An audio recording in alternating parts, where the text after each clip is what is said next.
Hello and welcome to Out to Society. Today's topic is good versus evil. First question is, do they even exist?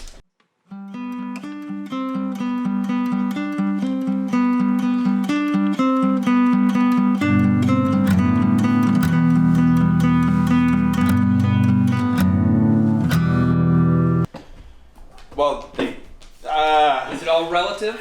So, Okay. according to some Native American dealios, they, and this is from a Facebook post, so I'm just going off that.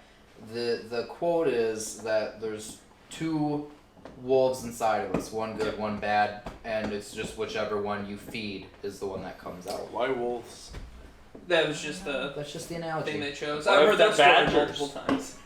Well, Same yeah, because concept. because there's like the English badger is this fuzzy, cute, adorable little thing, and then the American badger's this evil, mean, aggressive. Like, people can walk up to an English badger and love on it. You can't walk up to an American badger; it'll rip your face off. And that's the good versus evil. Good versus evil, as described to me by Christianity when I was a kid, was basically God is good and God is all of existence, and evil is what happens when you disconnect from God. So it's like you can't. Darkness isn't really real because darkness is only the parts without light. Gotcha. That's how they So, describe it. I mean, all I can give you is my take on it, and it comes down to the duality. So, you can only have something as evil as there is something as good, because it's just literally the opposite. So, it's all the same thing if you really come down to it. Yeah, I would agree with this. And the question is, so we don't attribute natural disasters as being things of evil unless you say that God did it for some reason or another. But human actions are really the only things that humans would say those can be good or evil. Mhm. So what's the difference between, we are just processes that are working out, so what's the difference between natural disaster and humans, So I think if you wanted to come up with what is evil, I think evil is a conscious action that is taken that causes harm or damage while you know what you're doing. Does the outcome affect whether or not it's evil or not? I Does don't the end understand. justify the means? Well, if you are actually causing damage, yes. What if This- Hitler had succeeded in the final solution? I know this is a very extreme example, Yeah. but if he had succeeded in the final solution, they were the dominant race. It then was would be- evil though because he was causing harm to others. It doesn't matter how you justify it. So, It's still causing harm knowingly. so even if you're on the good side with causing harm, it's Yeah. still evil. Oh, sure. So drone strikes that kill mostly civilians. Yeah, evil. that's evil. Okay. hmm Yeah. Evil isn't a matter of that it's easy to say what's good and evil or good and bad and all that, but it's not that straight cut. Right. It's the matter of intent. Exactly. Intent seems to be the thing that courts go by. I think in real world it's kind of like it's a shade system. It's not a very clear cut thing. There's degrees, if you will. I think that, well, and obviously this is only related to humans because we like to put things, names and labels on things. So what is it back?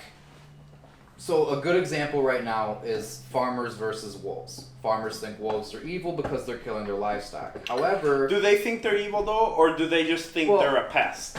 Because there's no, a there's a big pest. difference. but if we're gonna call them evil because they're doing See, and that's the thing. They're not evil. They're Well, just a pest. Yeah, no, they're a pest, but you could say, before you get me all flustered now. So, going back to, doing damage and stuff, let's say I was some redneck hillbilly and I had a huge flock You're of not? sheep. No, I'm not. Okay, Thank you. sorry. I mean, you are wearing jeans. And I had a flock of sheep, and a wolf came in and killed half of them. I was like, oh, the big bad wolf, okay? Yep. Good versus bad, the big bad wolf. Well, but I mean, Which is a fairy tale, yes, but, we're the only, the point is, before you get me going, is that we're the only species that Yes. actually attributes this. Because, that's like a very good metaphor, analogy, or saying is That's like fair enough. it's like But we don't know because nobody's had a full-on conversation with any other species on this planet, That is so we also really true, don't but know. I will add to this and say, if you go back in our myths where we had dragons, all these different things, we did attribute evil to nature Mhm. because it was constantly Yeah. wiping us out. It is only, if you think about it, more of a recent thing where we can say, well, actually, those are just Yeah. normal causes. Mhm. But we used to attribute hurricanes Yeah. and things to evil Well, people. Storms and, and like, droughts. yeah, and like in Europe when there was the whole people would go missing and because of wolves and they would attribute to werewolves and they would Mhm. think that they were Mhm. all evil. Right. So, but you know, I guess going back is like, you know, it's like expecting the lion not to eat you because you didn't eat the lion. Well, Right.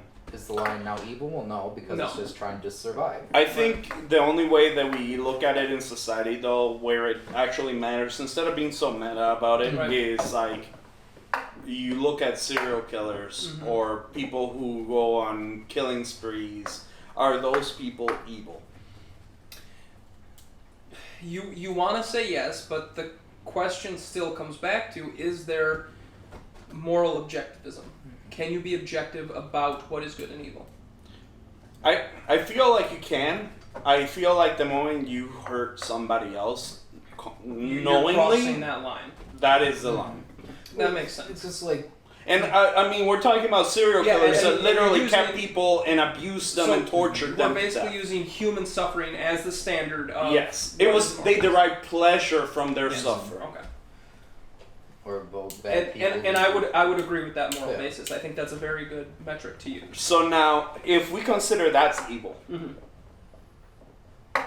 it comes back to the argument of was it something that they learned, or were they born that way? Yeah, because there were bad people who did somewhat good things. Mm-hmm. Like, you know, it just goes back to like, yeah, they were a serial killer, but you know, they ran a soup kitchen or some shit.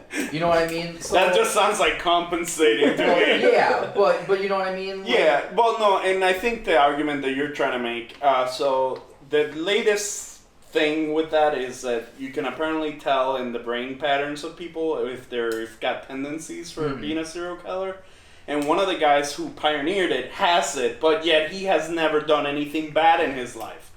So it brings up the whole point of, is it learned then? Because if you can have the predisposition to be a serial killer, and you end up not being a serial killer, that means you made a choice not to. Yeah, because I think especially in like today's modern times where we have all this technology, we have the ability to, you know, fingerprints and all this other stuff, and we can go back and recreate a scene and forensic, all that stuff. I think there are people who, like, if you go to Reddit, you can surf all this stuff where like people have confessions and they're like, I want to kill someone, I want to do harm to somebody, but I know that if I do, I will go to jail. I will, you know. So I think that's where that maybe comes from. Is like, yeah, they have this predisposition where, like, they could do it, but I think they know the repercussions. But see, this guy, if my memory serves me right, he never even had the inclination towards it. He just had the right brain pattern. whatever. I can't remember even how it worked, but he had the thing that could lead to it. Yet he never even had the thought of it. Yeah. Well, yeah. So if people have that predisposition though and they want to hurt people, would it be moral to put them in a military setting where eventually they would be able to you would make them the world's most dangerous person. Which, I mean, that's been a thing for the longest time. That's a lot. I mean, if you did the psychological evaluation on all the people who choose to do it and get joy out of it, and you're still using those people for the benefit of society in a way, is it still evil? The benefit of your society. Right. Which, you know, what is it? That's not what's good for the goose is good for the gander, but like what's good for the cat is not good for the mouse. Mm-hmm. So like I know, but for the sake of my next bit to it is like you take this psychopath who has the tendencies and has that brain pattern to be a serial killer and you know whatever, you throw them in a military setting, give them all the training and stuff. yeah, that's good for your country at the time. It's not good for the other country, but now that person goes rogue. Mhm. Right. Now they have all that training. They know how to go behind a cover. Not even that. Just the fact that they're off, in another country fighting a war, and then they start committing atrocities there, and it happens. It's Yeah. a very And well-known that, factor. definitely happens in war. Yeah. Mm-hmm. I don't think you can name a war where every country hasn't committed terrible atrocities. Exactly. Well, And usually, here's what it boils down to: the moment atrocities start happening is when people are dehumanized. yes. The moment you don't see them as humans, the moment you start seeing them as either the enemy Mhm. or an evil thing, you basically take the humanity away. You do the most horrible things.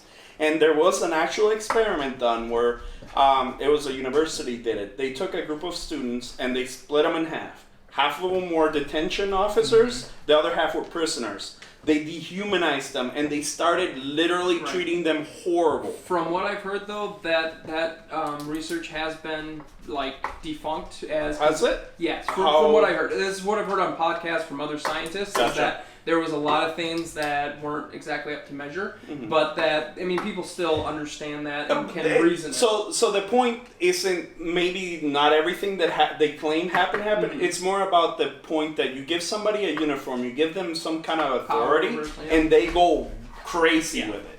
So now imagine you give somebody who's already has some tendencies a weapon, skills, and you tell them go kill people, and then you part of their programming is dehumanizing the enemy, Right. and so you Yeah, do because that. serial killers already don't see other people as Exactly. Yeah. But if we're watering it down to not the flourishment, but the pain of other members of society, how can we justify ever going to war? Well, we can't. Right. Straight up. So, War, okay, but what about they attacked the towers and we retaliated? which turned out to be a huge clusterfuck because the Right. people we attacked weren't even the people involved. So, And then it just goes down to not a single person that was Yeah. involved in it was from Afghanistan, so they can go fuck off. because There is no justifying war ever. Every single time when you go to the source, it's a power struggle. It's about money. It's about a woman like fucking Helen of Troy. There's always some stupid thing at the center, and it's usually not justifiable. The atrocities and the killing and everything. Yeah, but at the same time, what about the ISIS and all these different things? That was They're all because of us. Exactly. Right, It's I a agree with byproduct. you. We created a power vacuum, we pulled out, and then they were able to gain control. Yeah. I agree with this, but then what do you do about it? Well, I get once you're in it, you're kind of in it, but at the same time, you could argue the whole you can't fight fire with fire. By attacking them and by killing them, you're just gonna make more martyrs. You're gonna make more chains of anger and retribution. You're gonna have more kids that grow up without a father that wanna seek revenge. The same thing happened in. I'm gonna get the name of the country wrong. There was a country where they had a tradition of revenge. Revenge killing. Yeah, revenge killings. So I know. I think Albania? it's Albania. Yeah. Albania is And really literally, big on they had family feuds that they didn't even know why they were going on. Just the fact that somebody killed you recently, so you had to kill somebody else, and that kept on going for generations. Until not that recent, but recently the government put a fucking stop to it because otherwise it would never end. that. Yeah. So because you'd kill the father and then the son would be like, Exactly. now I hate you and I'm Mhm. gonna revenge kill you, and then it just kept going. Yep. And then and it wouldn't even just stop at the person who did it. They would do it to the entire family. Yup. Even people who weren't even involved in it. It was just because they had that family name. I hate to quote it, but an eye for an eye, the whole world goes blind, Yep. So though, can a society only truly be moral if they don't propagate war or get involved in war? Here's my thought. And this is just going to be from a video game perspective, because I do care about what happens in real life, but I don't have an experience in this. So, if you play Civilization 5, there are several ways to beat the game. You can either do all the monuments, the landmarks or whatever.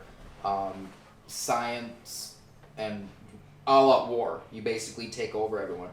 So the only reason why I would ever go to war with somebody in that game is obviously I'm scared that everyone's going to gang up on me. So I take over, annex these places, expand my empire. Well, usually it's either you need resources that they have. Yeah. You basically need something they have, and that's why it would happen. Now, I think you also said it. Fear is a great motivator for war. None of it is necessary. None of it helps us. Yes, there's been a bunch of advances thanks to war. There's no denying that. But how much setbacks have there been also, How much technology has been destroyed due to wars and infighting and of that nature?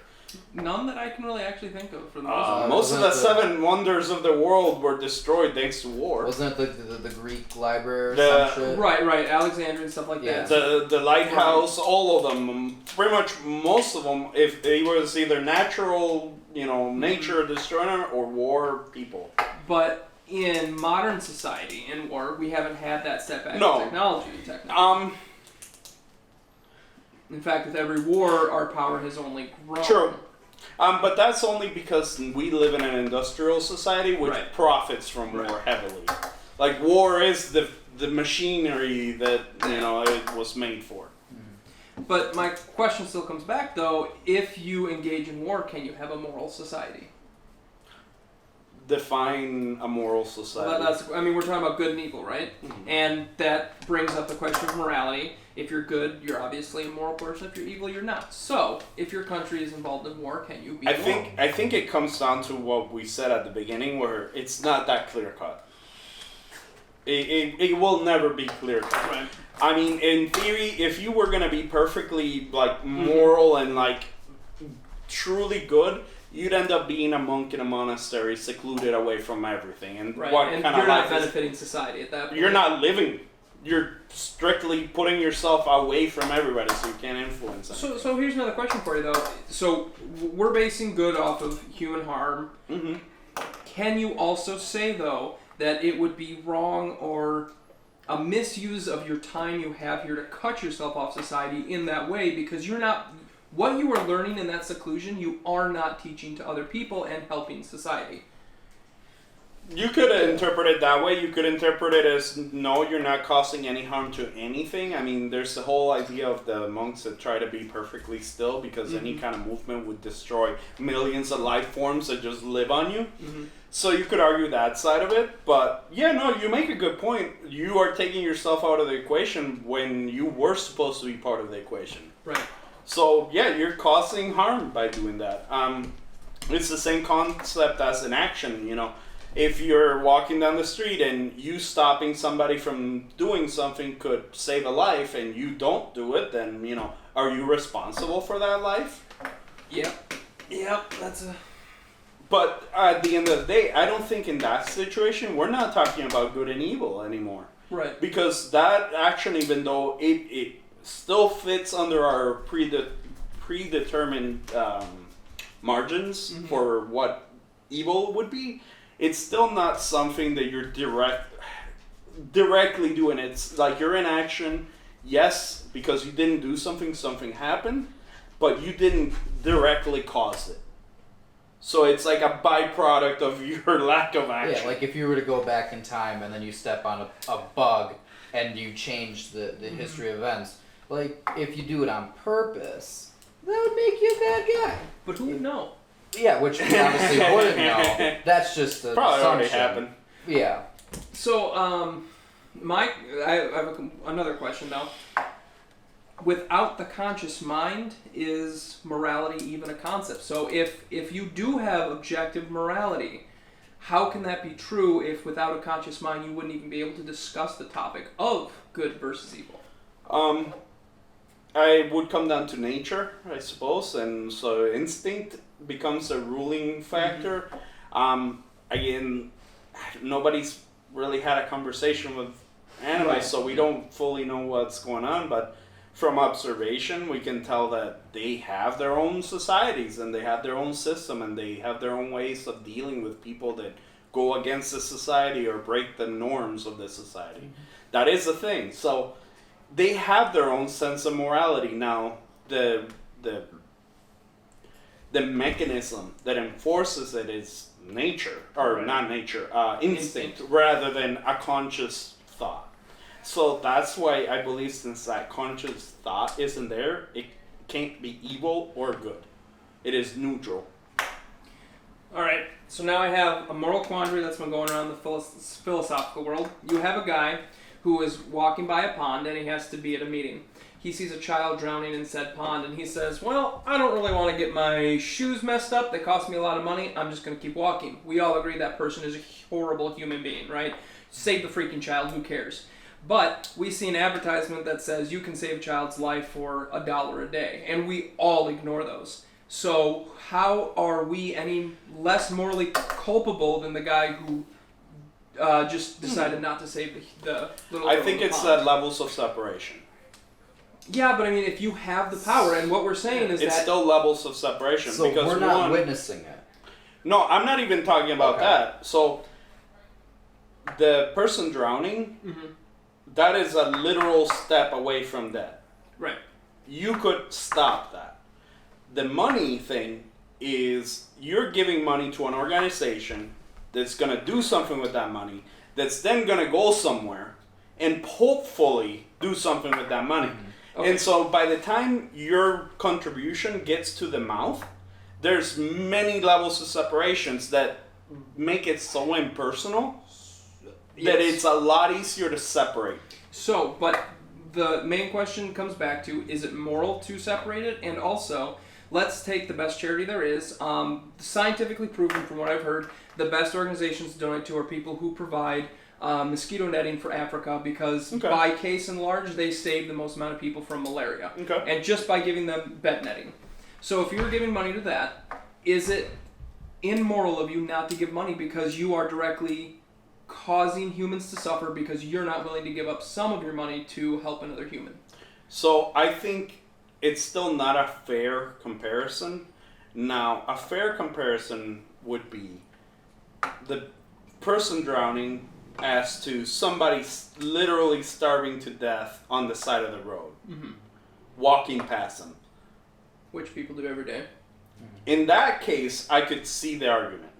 In what you're talking about, I stand by the levels of separation. See, and I agree with this, but why does separation make it less or more moral? Because it's several parts. One, it's the fact that if you don't see it, you don't care about it. Right. The whole fence idea. Yeah.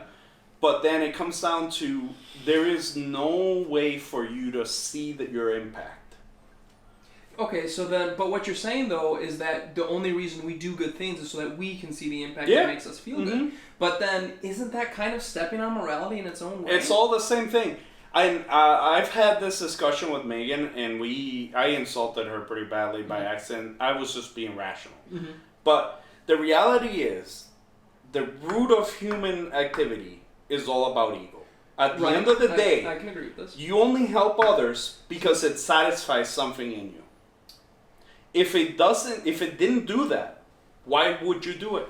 I would say that could be true for like me or you, because I agree with this. The only reason you do things is to make yourself feel good, because you like when other people feel good. It makes you feel good. But I do think there are people who do things for altruistic reasons, who are truly doing it to be selfless. Don't you? I still believe that they get that endorphin release, even if it's not like a direct.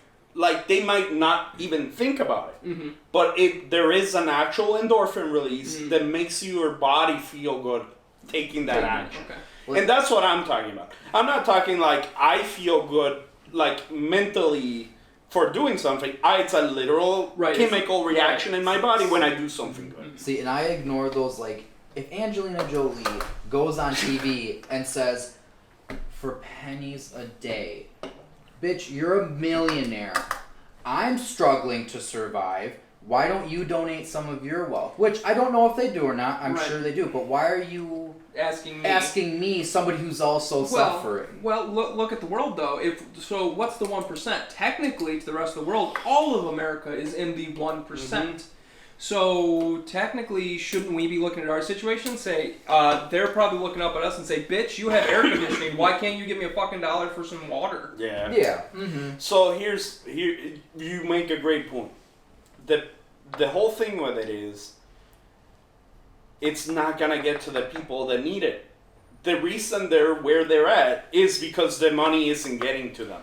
There are definitely organizations that, and you can do a lot of research. There to find is. good ones. There are some, but usually it's not the ones that we think are of. more prevalent. Yeah. Do you know how much money the U.S. gives to the UN for funds for shit for the entire world? And if any of that money was actually getting to the right people, it wouldn't be as bad as it was. The problem is that every area that's a shithole has a dictator in charge they get that's the money. keeping it on. Hell, you don't even have to go that far. I'll give you the best example. It's right nearby, Puerto Rico. Okay. During this last massive hurricane that was horrible, right? The U.S. sent down a lot of resources. Water, food, paper towels, you name it, everything. And they found it. Over the last period of months, they found warehouses full of it. Shit rotten because somebody in government literally hoarded it all. Just like, nope, we're just gonna keep this and sell it later. Mm-hmm. And what's the... And that's like a U.S. country, you know. And this comes down... Sorry, go ahead. No, it's good. Well, what's the... I don't remember what organization it is, and it's one of the big main ones. I want to say Locks Love, but I don't think it is. Where you donate to them, and they say that they send that off for cancer research, but they don't, because the organization's founder literally keeps like 85% of it, Yeah. and that last Well, little and then bit goes. something like that came out for the veteran organization, the really famous one. I have no idea. I can't remember the name. Either way. But then the point comes back. Are those people that started the organizations and pocketing 85 to 95% of that money that you're donating, are they evil? So that comes They're down to greed. Yeah. Yeah. They're greedy, But are they evil? but they're not doing what they said they were going to do And they're help also these harming people Mhm. by taking Yeah. that money. Yeah. Now, the key here is that nobody who's ever been evil thought they were evil. Right. Right. So, I mean, unless some serial killers are self-aware, but But for I the mean- most part, they all think they're doing Right. something good. And I mean, just think about the Nazi machine as a whole. I guarantee you Hitler didn't think he was evil, and I guarantee you that people even in, saying, yeah, you come in here, I'm going to pull the lever, you're going to gas, they were thinking, listen, I'm just doing, You're just bringing back my original point. They dehumanized Right. the Jews. Yeah. And the moment you don't see them as humans, you can do whatever. Like, all Right. sorts of atrocities happen. I bet that's the exact same thing that happens with those people that steal from charities. Yeah. They dehumanize people, and then they just see it as a business profit.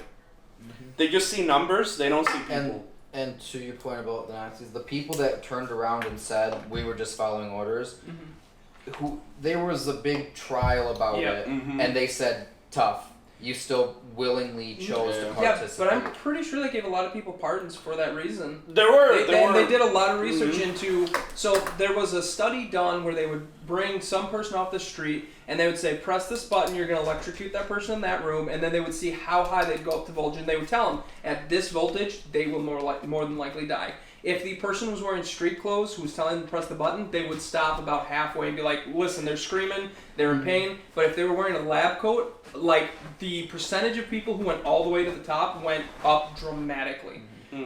And there was another, somebody did this whole independent thing where they had kittens in a box. Mhm. And they would bring people in and they would say, okay, if you don't push this button, we're going to electrocute the kitten.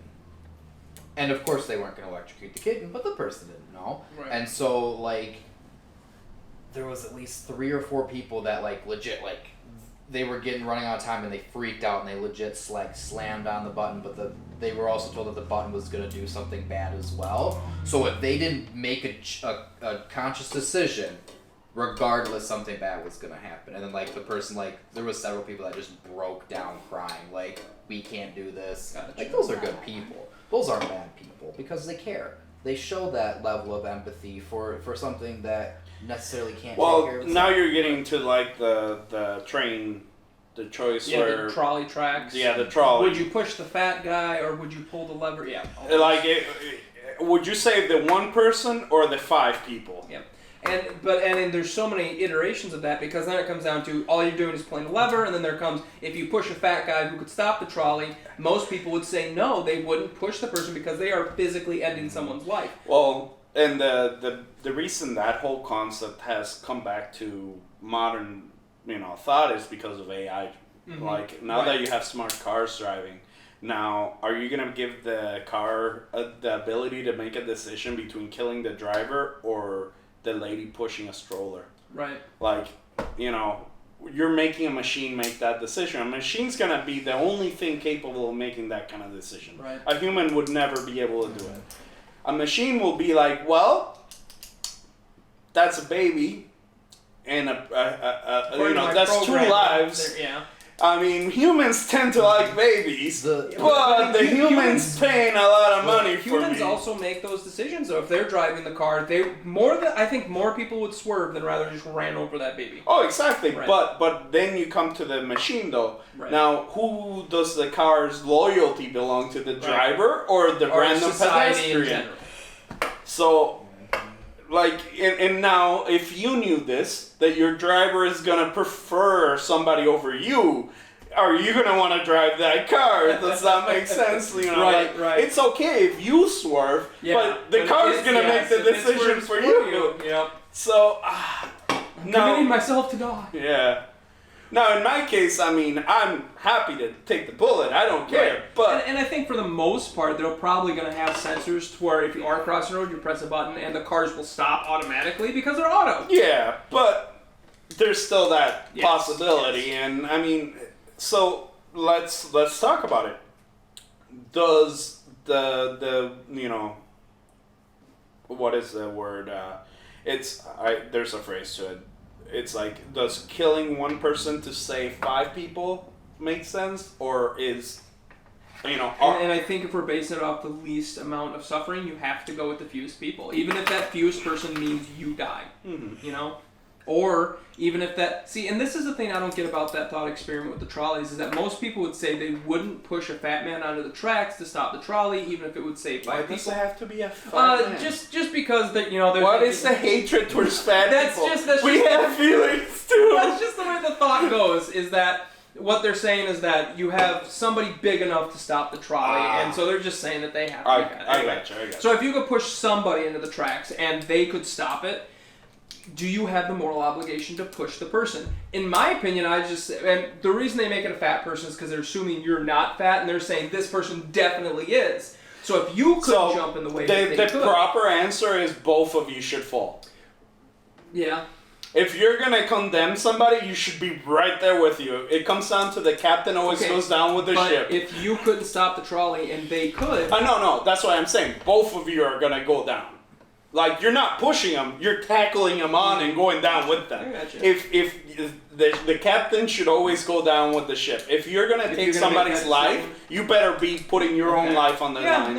I the whole idea that you kill somebody and not yourself, that's not right. Honestly, I would just hope that the person who could stop the trolley would be selfless enough to say, yeah, I guess I'll take the bullet on this one. But probably not. No. And sometimes you gotta give them that push. So, the definition of morality, or evil that we came up with, doesn't say that you have to benefit society. It just says you want to stop the most amount of suffering for society. And this even goes back to the monk question.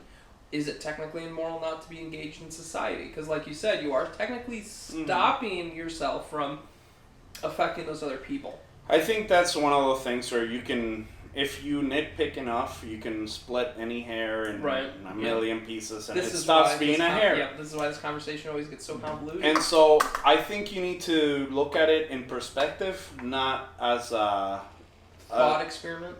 well, you can make a thought experiment with perspective, Mhm. but you can't look at it as an intangible concept, because then there is no boundaries to it, Right. and it becomes this imperfect solution. But if you put it in perspective, if you give it some kind of common boundaries to it, you can kind of come to some agreements. It's not going to be perfect. Nothing's perfect. That's why we're fucked up. If you see something evil happening, do you have a moral obligation to stop it? Or at least try? Or is this splitting hairs again? No, that's a fair question for society. I mean, it comes down to the whole, you're walking down the street and you see somebody being mugged. What do you do? Now, the question is, I think it's a matter of the moment. So the person that's experiencing it. If it's a 70-year-old lady that's seeing somebody being mugged, you can't expect her to go over there and try and fight him off, because she might make things worse. Right. Might get hurt in the process. Might break a hip, you know, you never know. But at the same time, So you could also argue she's lived a full life. She should take a bullet for somebody. I think in that scenario, it also comes down to our instinct of fight or flight. You know, Mm-hmm. if you're a very quiet and meek person and you come across a mugging, you're gonna freak out and you're gonna run away. I don't think you're gonna jump in and help. You're gonna inadvertently help by you're gonna run away, get yourself somewhere safe, call the police, Mm-hmm. and give if you can even recall the details, what the setting or whatever. There's ways that you can help. So, but if we go There's- back to the conversation of free will, we all have that conscious decision. So fight or flight, technically, if we have free will, we should be able to overcome that. Sure. And I mean, to some degree, I'm sure if you practiced at it and put your mind to it, you could overcome it eventually. But it's one of those things that happens instantly Right. because of your life choices, just the way you were raised, so on and so forth. Also, your experience level. I mean, if it's something you've never seen, like if you were sheltered your entire life, and all of a sudden shock is not going to let you even think about it. So it's no longer a choice, it's just like a reaction. Yeah, like if I saw somebody mugging, like I used to somewhat train a little bit of MMA, so I'd jump in. If somebody's getting mugged, I'd jump in. Yeah, I'd probably get the shit kicked out of me, but like I'd jump in, take the heat off that person. They can escape, you know, hopefully unscathed. I'll get the shit beat out of me. I'll be robbed and whatever. But likewise, like if somebody comes up and I'm in a convenience store and they're robbing the dude, I'm gonna freak the fuck out. And I'm gonna like hide. I'm gonna be the person hiding. I'm not gonna help because I'm afraid of getting shot. So let's make it a lot simpler. You're at home. Somebody breaks into your house, tries to hurt your family. Is it make you able to shoot them?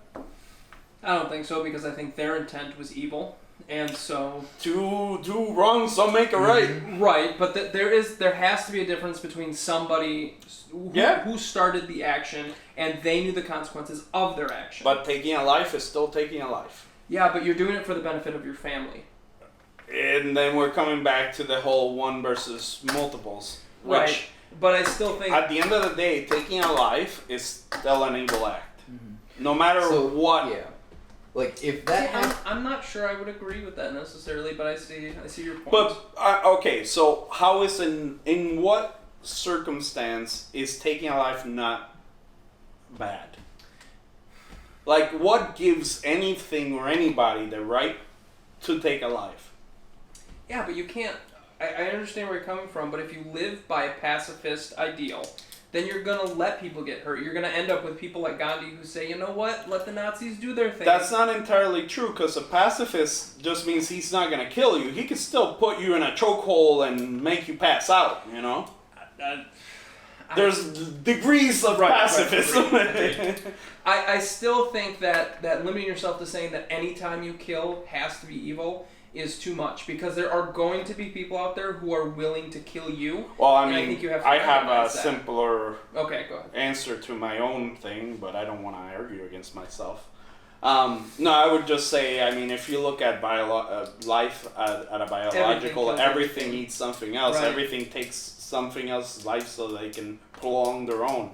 It's so ingrained in our existence. Like, Right. we cannot stay alive unless we take something else's energy force. That's true. Literally, But that is all life is. It's in- literally transferring energy from here into this system. In the sense, though, that you're killing somebody who broke into your house, you're not doing it for a transfer of energy. No. You could say you're doing it to keep yourself alive, Mhm. but you're not gaining anything. See, out and of that's it. why if you shoot somebody, like they taught you, if you grew up around hunting families, you eat everything you kill. Oh, whoa. Whoa. Or easy there, Jeffrey Dahmer. Calm it.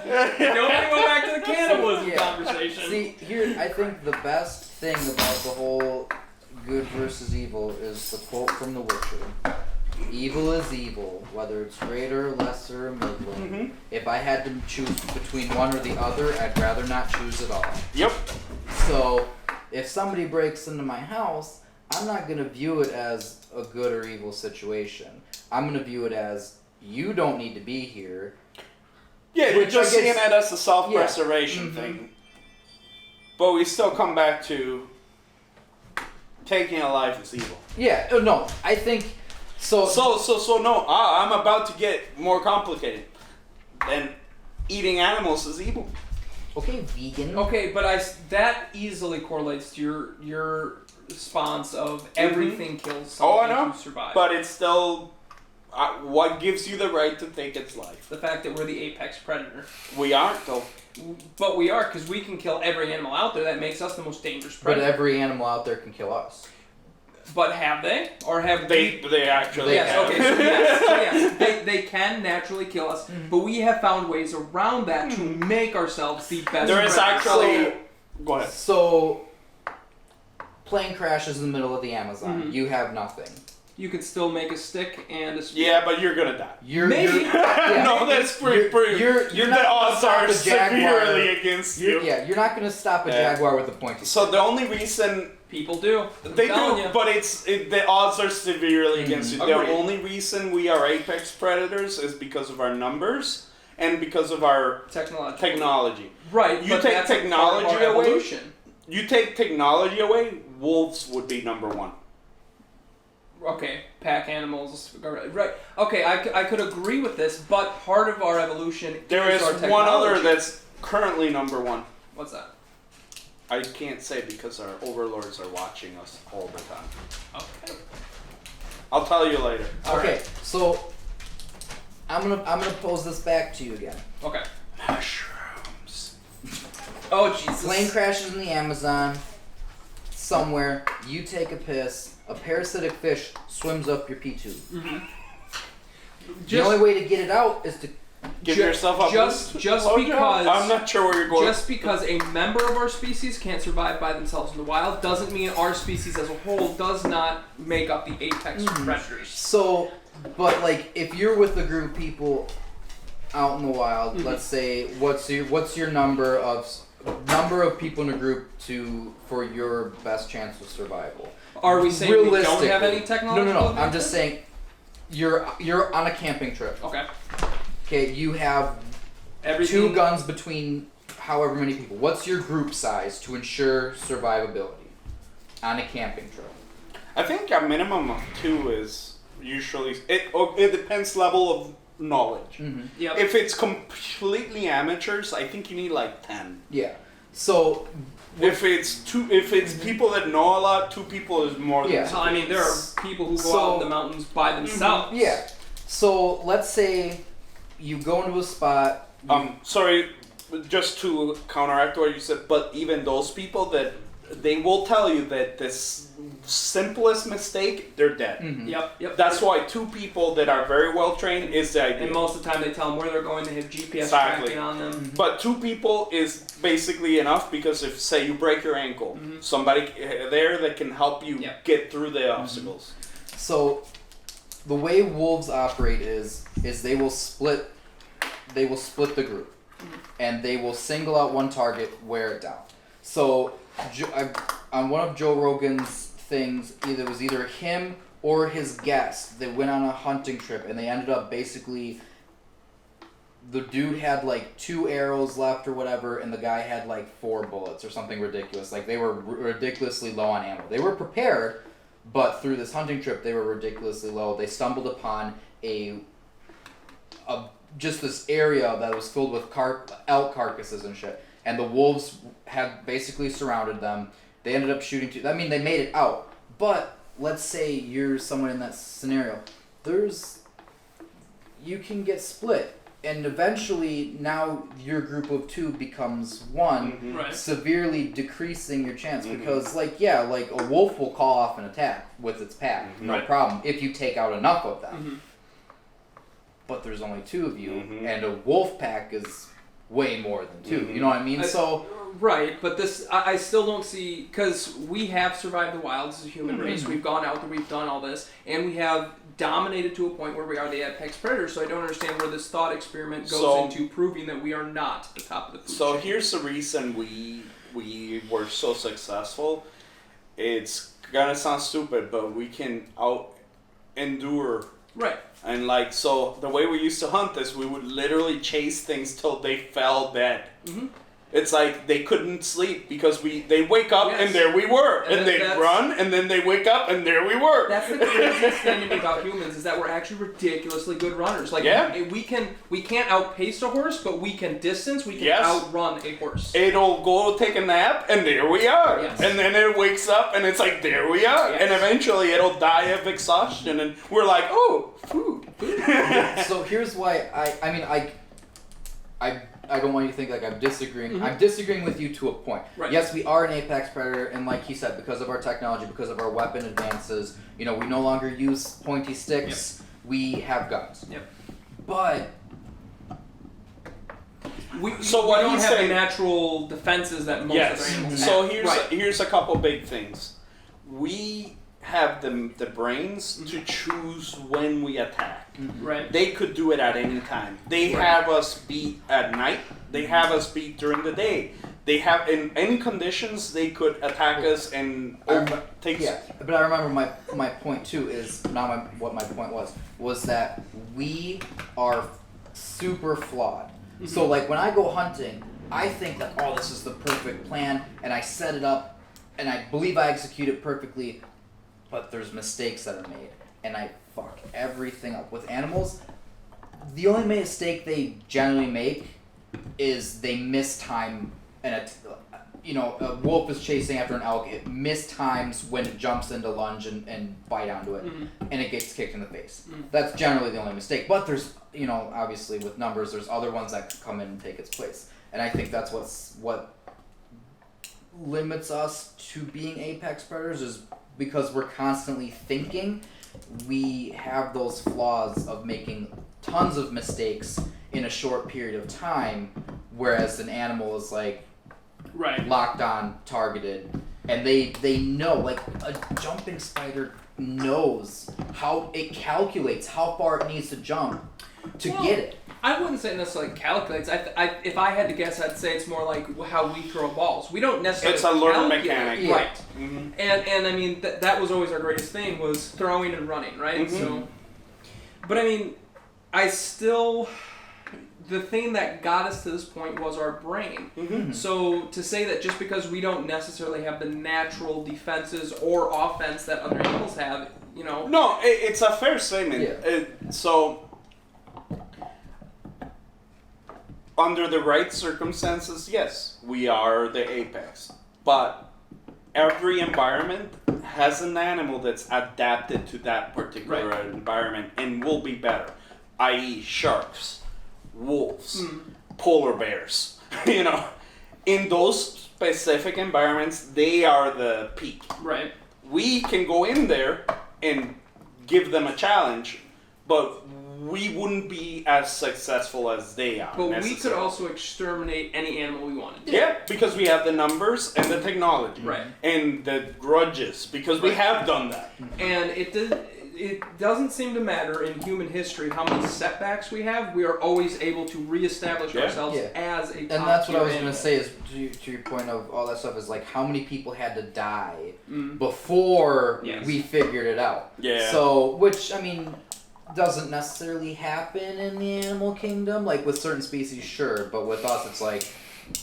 Yeah. You know, we fail a bunch. Somebody just walking by drops dead. What the fuck? We lose a bunch of people. We learn from that, but we have the numbers to throw at the issues. One of my favorite things that I've seen, it was a band of Norsemen and they're tasting mushrooms and stuff. And the one guy, he gives him a mushroom, he eats it, he eats another mushroom, and the guy dies. And they're all like, so what did he eat? Well, he ate one of these and one of these. How are we gonna decide? Tell you what, they're telling the guy, eat one of those. Huh? Choose whichever one doesn't kill you. That's the one we can eat. And that's like legit, like animal mothers. They show and they know through being shown by there because at some point one of those animals, like koalas, like there's a plant that's like pretty much poisonous to them, but it looks similar to their actual food. I'm pretty sure it's koalas. So like through just being taught like, no, we don't eat that because how many of our koalas, I think it was like just one before them had died eating it. So I mean, it happens on both sides, but it's just we're getting sidetracked. But back to good and evil.